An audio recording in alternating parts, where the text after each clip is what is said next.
édition spéciale consacrée à la 13e édition du FOGECA, Forum des opérateurs pour la garantie de l'émergence économique en Afrique, qui s'est tenue ce 1er février à Dakar, capitale sénégalaise. Un événement rythmé par des panels et des débats autour de plusieurs grands enjeux dans le contexte actuel africain. Nous vous proposons donc de suivre tout de suite en exclusivité les actualités de cet événement sur Africa 24. Lorsqu'on parle de regroupements régionaux ou communautaires, il y en a un qui va prêter sa vision à celle du FOGECA pour l'intégration économique de l'Afrique. C'est l'UEMOA, dont je voudrais passer la parole ici au président de la commission. Merci bien.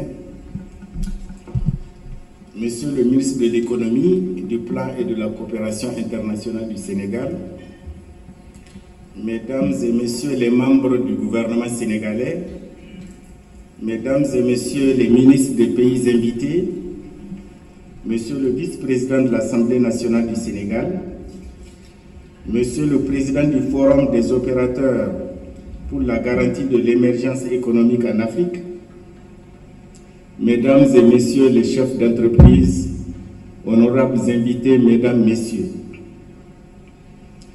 je voudrais en cette occasion solennelle et à l'entame de mon propos féliciter son Excellence Monsieur Macky Sall, président de la République du Sénégal, pour la clairvoyance qui sous-tend sa vision du secteur privé et lui exprimer mes sentiments de profonde gratitude pour sa disponibilité à accompagner la consolidation de l'intégration régionale de façon générale et plus particulièrement l'émergence au sein de l'UEMOA d'un secteur privé dynamique et viable.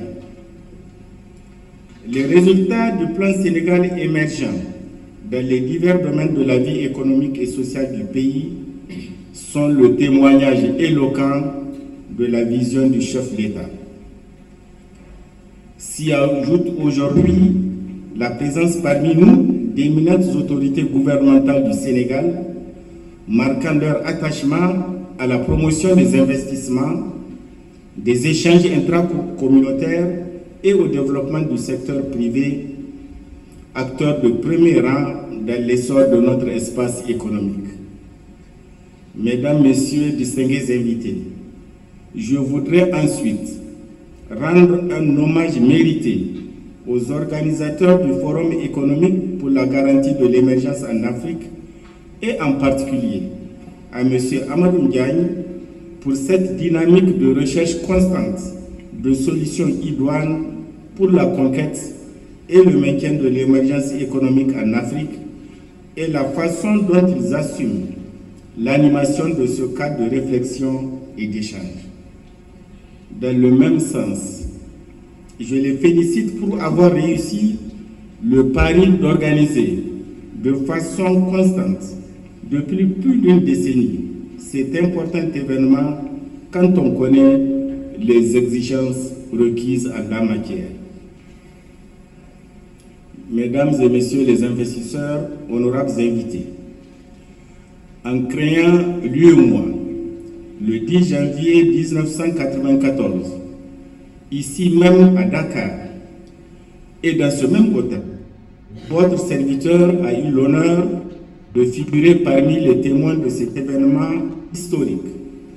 En créant l'UEMOA, dis-je, les pères fondateurs l'ont imaginé comme un cadre fédérateur des énergies qui transcende les frontières nationales pour lever les contraintes structurelles au développement.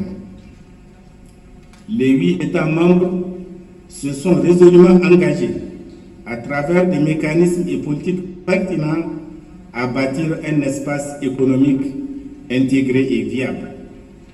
Les atouts de notre intégration régionale constituent un socle pour les opérateurs économiques qui y trouvent, j'en suis persuadé, le réceptacle d'un partenariat gagnant-gagnant qui participe du développement endogène et soutenu de nos États membres pour le bonheur de nos populations.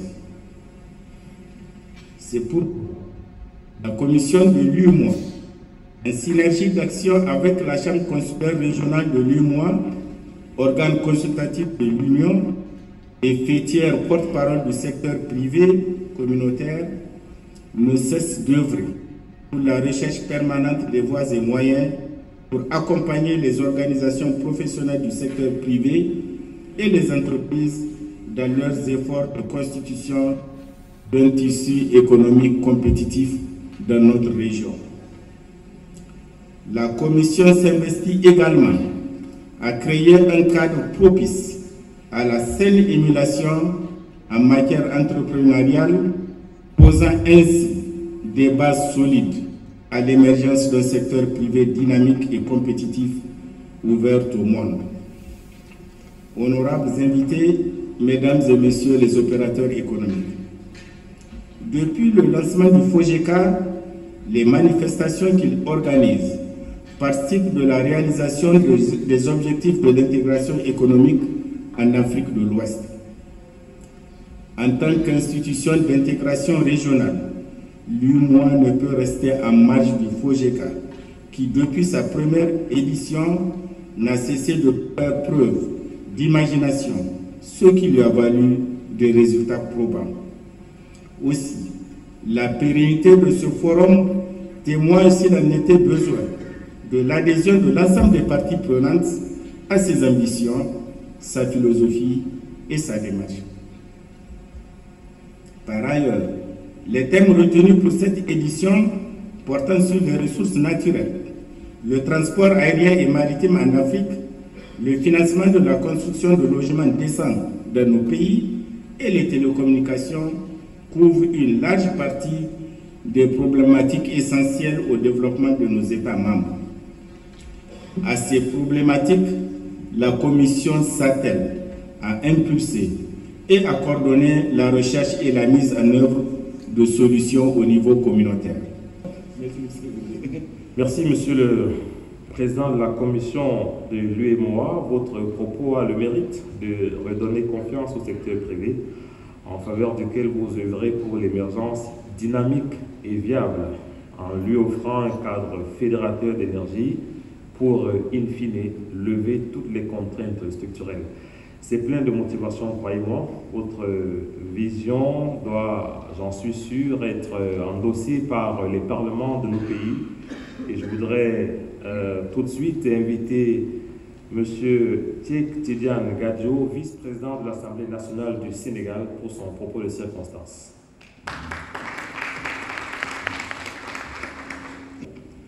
Amadou fait partie désormais du paysage des rencontres internationales les plus importantes portant sur l'intégration africaine.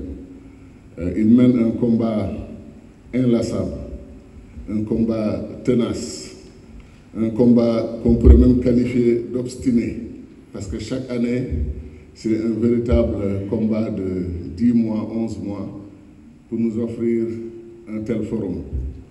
Et il parle d'un sujet tellement important, l'intégration africaine, que les pères fondateurs de nos États ont mis comme priorité de l'Afrique, en fait, depuis la naissance de nos États en 1960. Normalement, cet événement doit mobiliser encore davantage toutes les opinions publiques africaines, parce qu'il s'agit de notre avenir, il s'agit de notre destin en tant qu'Africains. Beaucoup de respect, beaucoup d'affection et beaucoup de considération pour le combat d'Amadou Diagne. Et il sait que c'est un combat que nous partageons depuis toujours. Je voudrais aussi saluer le soutien que lui a apporté son Excellence le président Macky Sall.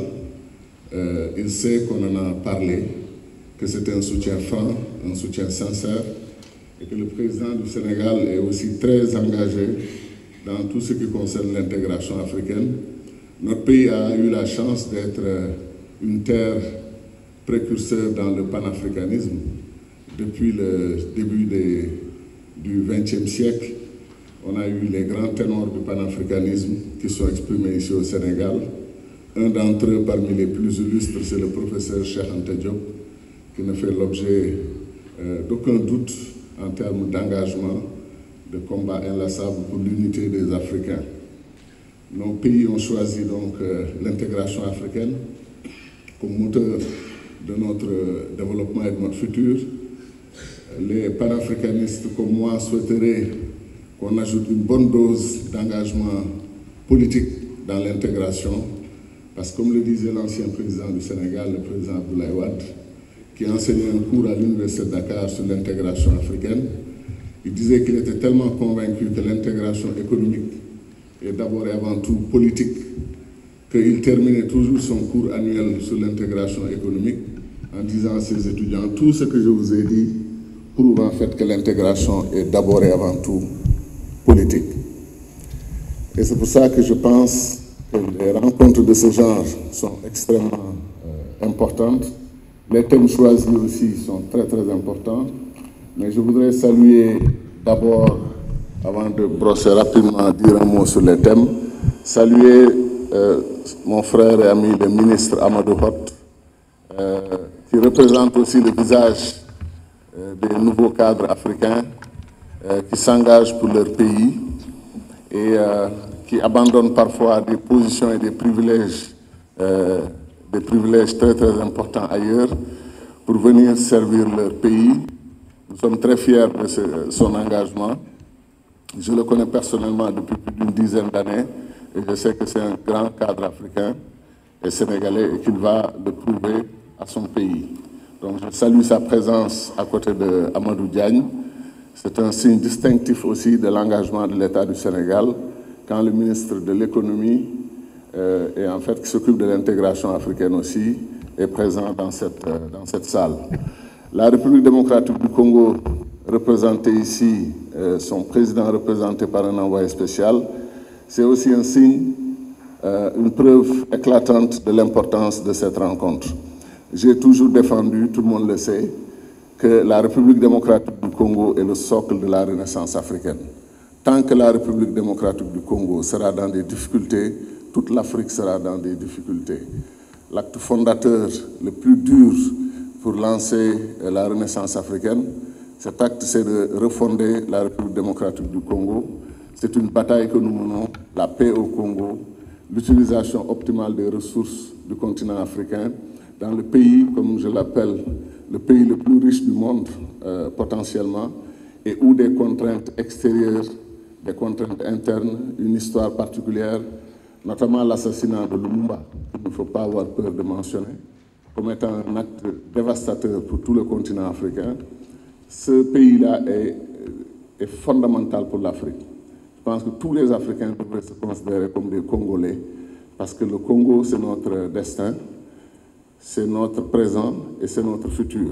Et nous devons tous soutenir les autorités congolaises dans leur bataille pour remettre leur pays sur la rampe de lancement. Au plan économique, au plan de l'unité territoriale, il est hors de question de toucher à l'unité territoriale du Congo, parce que vous savez que certains en rêvent, et nous ne l'accepterons pas en tant qu'Africains. Le Congo est un et indivisible, et le Congo, c'est le sous-continent à l'intérieur du continent africain qui concentre tous nos espoirs, tous nos rêves et tous nos désirs d'un grand futur et d'un grand destin pour l'Afrique. Donc je pense qu'il faut toujours saluer le Congo et vous me donneriez raison en applaudissant pour les efforts qui sont faits. Les efforts qui sont faits aujourd'hui par le président Tshisekedi et par toute la classe politique congolaise, opposition comme pouvoir, pour nous donner une belle image de ce pays une fois la bataille de la paix gagnée et la bataille de l'unité et la bataille du développement économique du Congo. Saluons aussi le Togo, qui est un pays d'innovation, très respecté dans le continent, et leur présence à côté de notre frère Amadou Diagne est un signe distinctif aussi de l'importance du combat du FOGECA. Je ne vais pas passer en revue tous les thèmes parce que ça ferait un long discours, mais je salue l'idée de discuter du pétrole et du gaz. C'est extrêmement important. Voilà, comme je dis, c'est des produits inflammables, le pétrole et le gaz, et tout le monde le sait. En français, inflammable ne veut pas dire qu'il ne peut pas prendre flamme, plutôt c'est des produits qui peuvent apporter des flammes à telle enseigne qu'il faut faire extrêmement attention. Très positif, mais qui peut comporter du négatif et mobiliser des adversaires du continent africain pour qu'ils viennent essayer, qu'ils viennent avec leurs briquets et leurs allumettes, alors qu'il ne faut pas approcher le pétrole et le gaz avec des briquets et des allumettes. Il faut faire très attention. Les Sénégalais savent à quoi je fais allusion, mais les Africains en général, parfois on a été très heureux sans le pétrole et le gaz. Donc si le pétrole et le gaz ne peuvent pas renforcer notre bonheur, qu'ils nous restent tranquilles. Qu'ils nous laissent tranquilles et qu'on continue notre développement en travaillant sur l'agriculture, qui est la mère de toutes les batailles pour le développement, en travaillant sur l'éducation, la santé, les infrastructures. Si le pétrole et le gaz peuvent être une valeur ajoutée, ils sont bienvenus.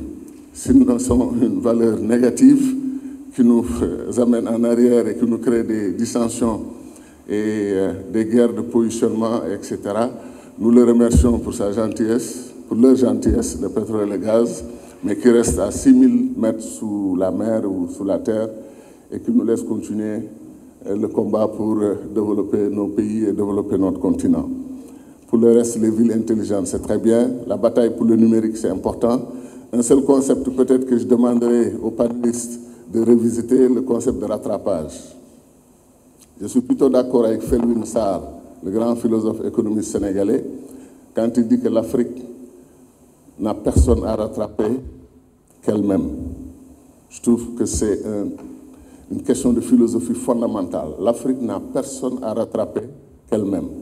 Donc si on s'inscrit dans une logique de rattrapage dans le numérique, je ne suis pas sûr qu'un siècle suffira parce que les gens sont partis depuis longtemps et nous ne sommes pas partis depuis longtemps. Mais si nos besoins sont couverts, nos pays sont connectés, nos citoyens sont connectés et nous faisons une utilisation intelligente des nouvelles technologies de la communication pour réussir le développement de notre pays, nous avons gagné notre bataille.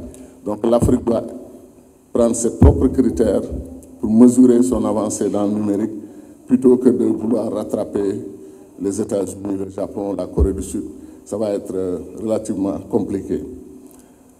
Donc voilà, pour le transport aérien, je souhaite de tout cœur que malgré la bataille pour développer des pavillons nationaux, que chaque pays veuille avoir sa compagnie aérienne, ce qui est compréhensible, compte tenu des difficultés que nous avons eues au total.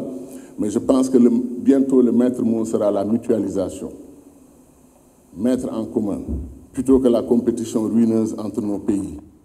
Et ça, je pense que tous les économistes sont d'accord. Si nous mutualisons partout, au plan de la sécurité, au plan de l'économie, au plan du transport aérien, au plan du développement communautaire et autres, si nous mutualisons, nous avons plus de chances que si nous nous mettons dans une compétition ruineuse en tant qu'Africains. Voilà, chers amis, ce que je voulais dire en saluant encore une fois mon frère et ami Amadou Diagne en lui disant bravo, bonne chance, bonne continuation. Il ne faut jamais lâcher et je sais que tu ne vas jamais lâcher. Tu tiens le bon bout.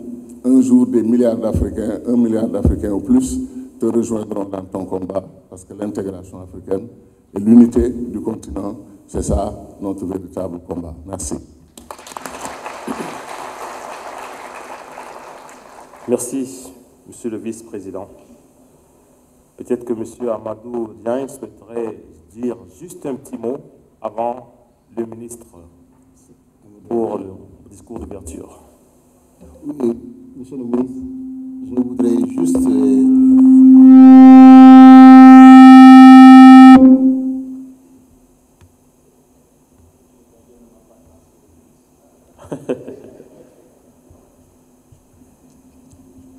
C'est bon? Oui, ça va.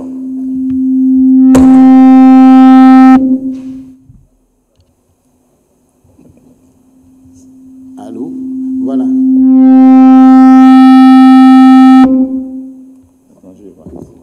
On espère que ça va aller. Hein. Je voudrais...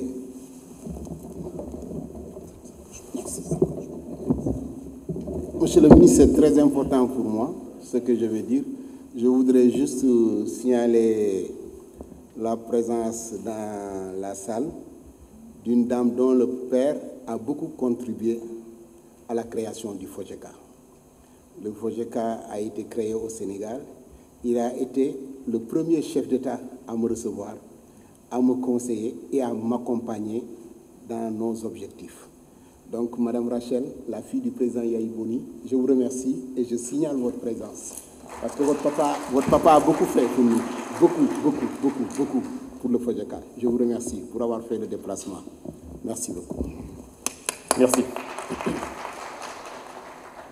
Eh bien, mesdames et messieurs, les actions du FOJECA sont, vous en doutez bien, le reflet d'une vision politique exprimée au Sénégal par la plus haute autorité de l'État. Et en son nom, M. Amadou Hott, ministre de l'Économie, du Plan et de la Coopération internationale, est très respectueusement invité à prononcer le discours d'ouverture de la 13e édition du FOJECA. Je vous remercie, Monsieur le modérateur. Monsieur le ministre auprès du président Tshisekedi, Monsieur le représentant du président du Togo, Monsieur le président de l'UEMOA, cher frère Abdallah, Monsieur le vice-président de l'Assemblée nationale, cher grand frère, cher Tidiane Gadjo, Messieurs les secrétaires généraux des ministères des transports aériens, du tourisme, et également du ministère de l'économie numérique, en charge de l'économie numérique, Madame la directrice générale de l'Agence de promotion des investissements du Cameroun,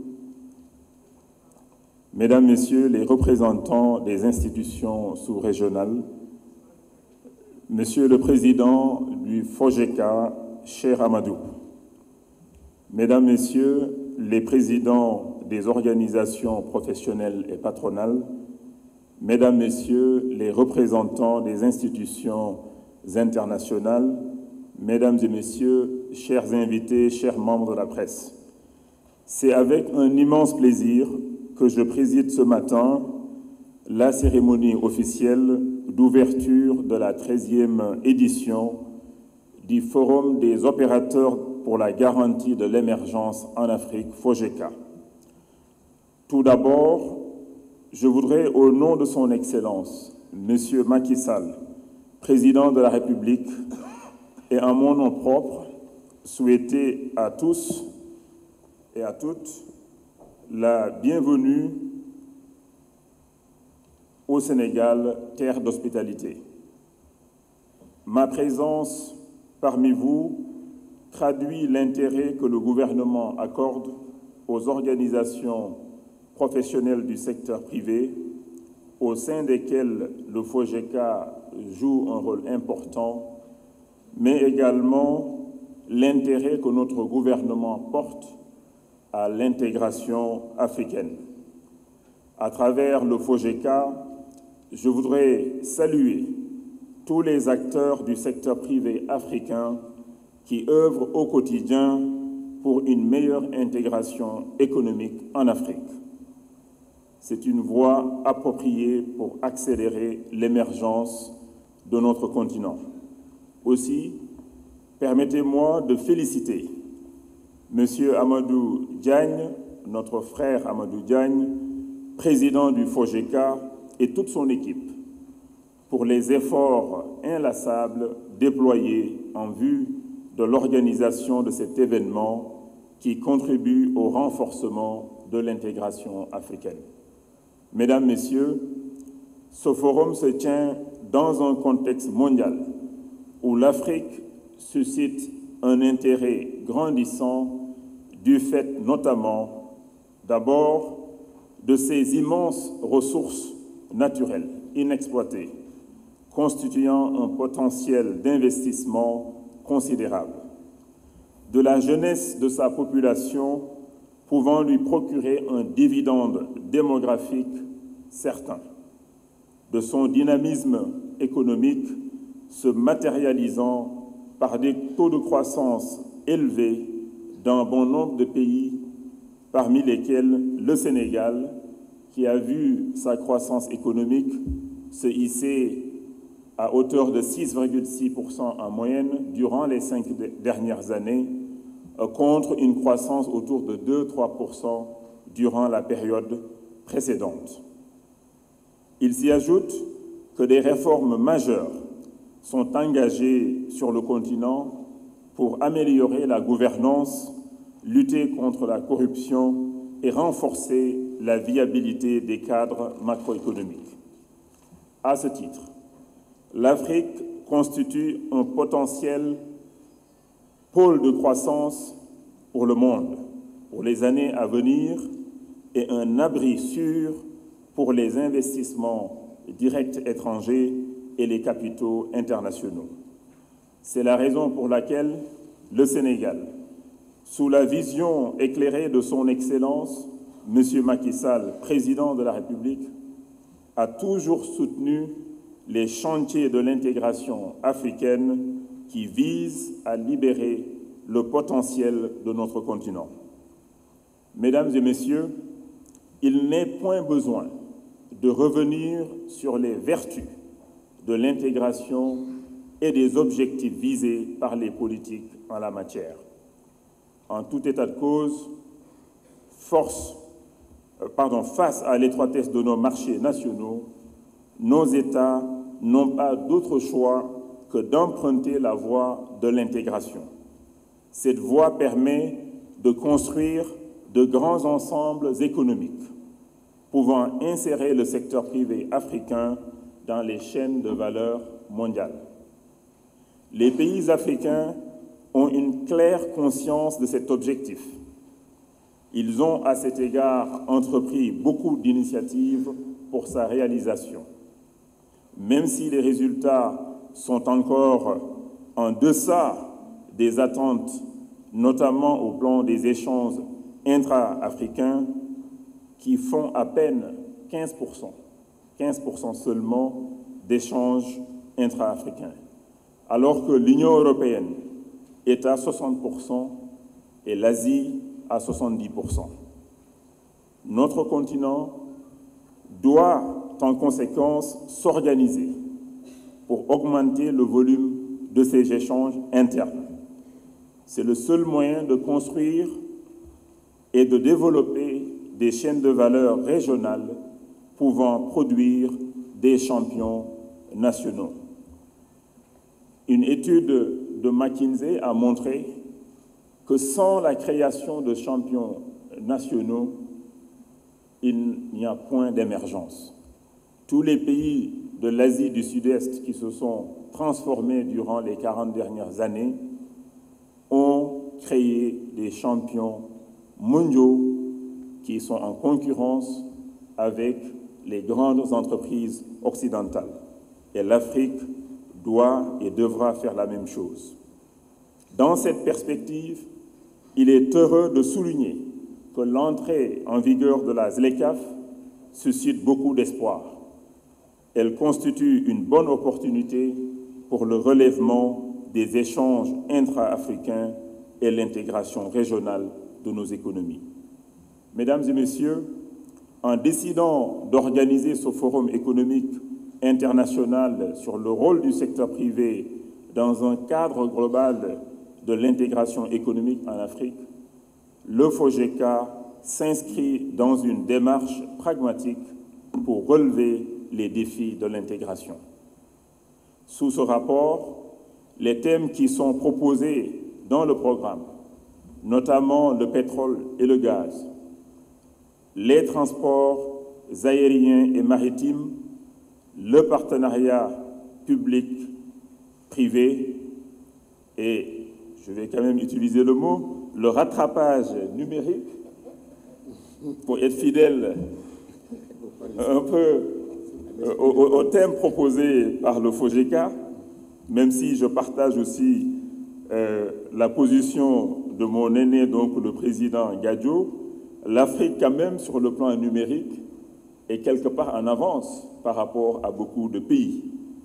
Et beaucoup de pays également ont beaucoup à apprendre sur les avancées majeures que l'Afrique a pu réaliser sur le plan numérique. Si vous regardez par exemple le mobile banking, ce que M-Pesa a fait en Afrique de l'Est, c'est quelque chose en fait à répliquer non seulement dans le reste de l'Afrique, mais également dans le monde pour faciliter le commerce.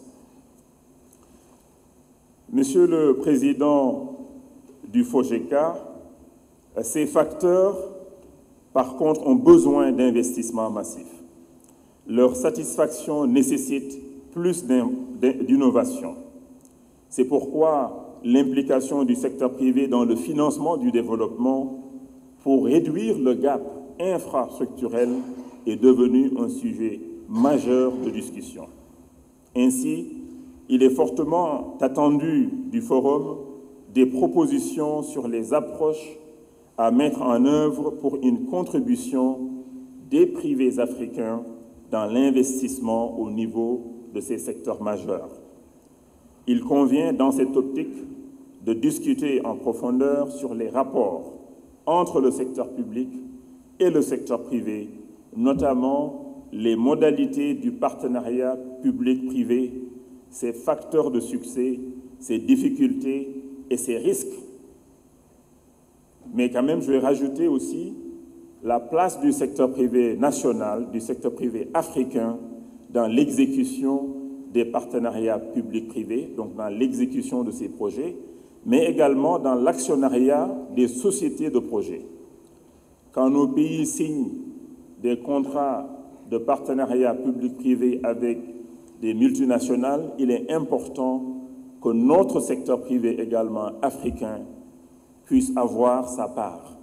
C'est pourquoi le Sénégal est en train de revoir le cadre juridique, le cadre légal des partenariats publics-privés, en partenariat aussi avec l'UEMOA. Il y aura, j'imagine, très bientôt une directive de l'UEMOA sur les partenariats publics-privés qui nécessite un focus particulier pour que nous puissions continuer à investir dans les infrastructures sans remettre en cause les équilibres macroéconomiques, sans remettre en cause également les viabilités de la dette dans nos différents pays. Le Sénégal donc compte aussi recourir au partenariat public-privé.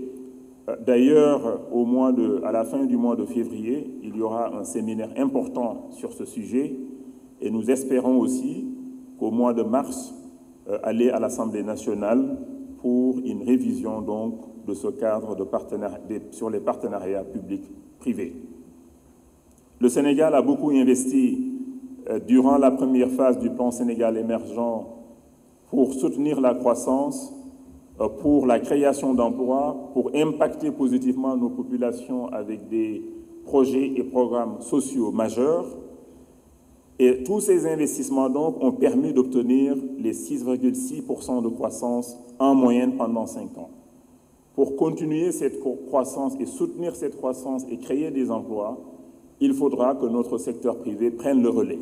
Et c'est pourquoi d'ailleurs, au-delà de la révision du cadre des PPP, nous sommes en train également de faire des réformes majeures pour booster l'investissement du secteur privé. Différentes sortes de réformes, des réformes par exemple sur le Code du travail, sur la législation et l'administration du travail, une réforme sur l'accès au foncier pour les petites et moyennes entreprises, une réforme par exemple sur l'accès au financement, sur le développement des petites et moyennes entreprises. Sur l'accès au financement, nous allons créer un fonds d'une centaine de millions d'euros donc qui va investir aux côtés des banques commerciales dans nos PME pour booster donc la création d'emplois. Et enfin, une réforme de l'environnement de la formation professionnelle, mais également la construction de centres de formation professionnelle dans les 45 départements du Sénégal, dont 13 centres seront délivrés d'ici la fin de cette année 2020. Ça, ce sont des objectifs vraiment fixés par le président de la République Macky Sall et nous sommes en pourparlers aussi avec le secteur privé pour que certains investissements dans la formation professionnelle, au-delà de ce forum international dont les conclusions sont attendues avec beaucoup d'intérêt par les décideurs africains, je voudrais saluer l'initiative du FOGECA d'organiser un gala de l'intégration pour encourager la saine émulation entre opérateurs privés africains par la remise de trophées à des entreprises qui se sont distinguées dans leur domaine d'activité afin d'encourager d'autres entreprises. Sur ce, je déclare ouverte la 13e édition du Forum des opérateurs pour la garantie de l'émergence en Afrique, FOGECA. Je vous remercie de votre aimable attention. Je ne pourrai pas rester avec vous malheureusement parce que je dois aller dans la banlieue pour le Cleaning Days. Aujourd'hui, c'est le samedi du 7 Setal, une initiative du président de la République qui consiste un peu à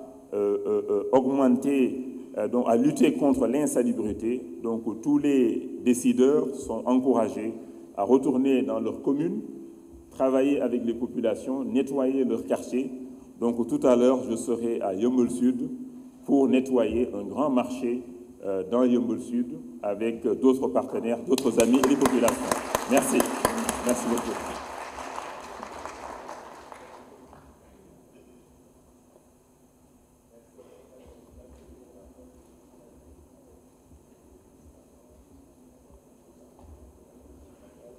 Merci infiniment, Monsieur le ministre. Nous allons à présent marquer une courte pause. On se retrouve dans quelques instants pour la suite de cet événement spécial.